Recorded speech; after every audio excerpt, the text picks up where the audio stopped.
Okay. Matter is not aware.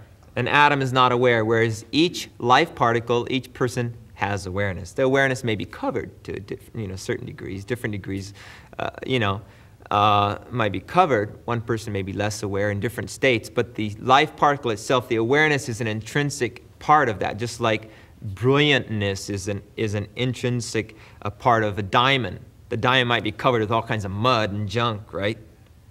But still, that shininess or that beauty is there, an intrinsic part of that, inseparable part of that diamond. So similarly, a person's awareness can be covered, but that doesn't mean that a person is not aware or that awareness is a creation of matter or this or that.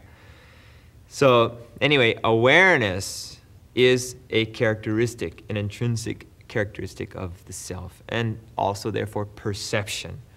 Okay? So whereas matter is not aware and it does not perceive. And what else? What's another difference between a material particle and a life particle? Anyone? Reaction to stimulus? No. Well, obviously, yeah. There's another similarity or difference, and that is that a life particle has purpose, and a material particle does not have purpose or will. Okay? In other words, each person has some purpose. It may be very rudimentary. It may be just to survive. It may be very, low, not a high purpose, but has purpose, and therefore has some will to carry out that purpose. So a brick wall has no purpose. We use a brick wall for our purpose to protect ourselves, or we use a computer robot to do something we want to do with it.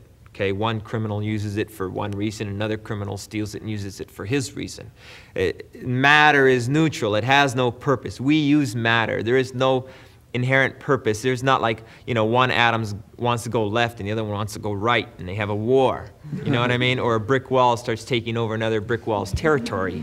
Or, you know what I'm trying to say? There is no purpose. Therefore, we can use matter. No problem. I can mold and bang and everything matter into what I want it to be. It does not protest. Like, stop hitting me with the hammer. I want to do something else. Although sometimes, some people use that as an excuse for, not doing their job right, the hammer did something, you see, or the computer did it, you see. But in fact, matter has no purpose. It has no aim, you see. So, whereas the life particle, a person does. We use matter. So we're in this body, we're using this body. I'm using this material body now for my purposes. And I'm using it, and when I'm finished using this body, when I can no longer use it because it's breaking down and it's falling apart and whatever, when I'm finished using it, then I leave it behind. Okay, this is called death. So, and when the life particle then leaves this material body behind, this is called death, right?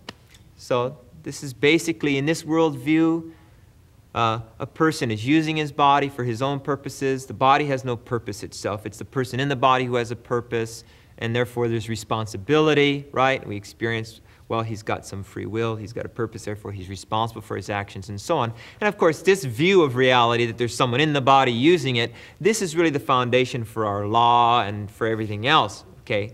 And the materialist worldview that there's no one in there and so on, this is really the foundation for the newer things that are coming into, like for example in law, that the insanity plea, no one was in there, or no one did it, or it was just some acts, some brain stimulation, or no one's responsible, in other words, okay? But that's another whole story.